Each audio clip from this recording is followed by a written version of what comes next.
4 жасар ай көркемнің миынан атып миын шашып көліктің маңдай терезесіне шашып жіберді миын. 4 жасар ауызды. Қандай кейді кінәсі бар еді, өмірлік көру менің періште.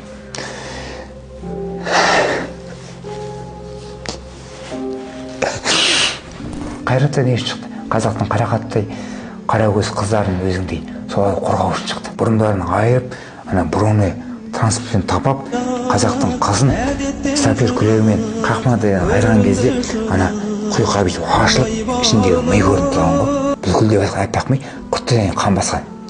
Соны көріп, менің қара шаш деген өлеңім бар, поэма.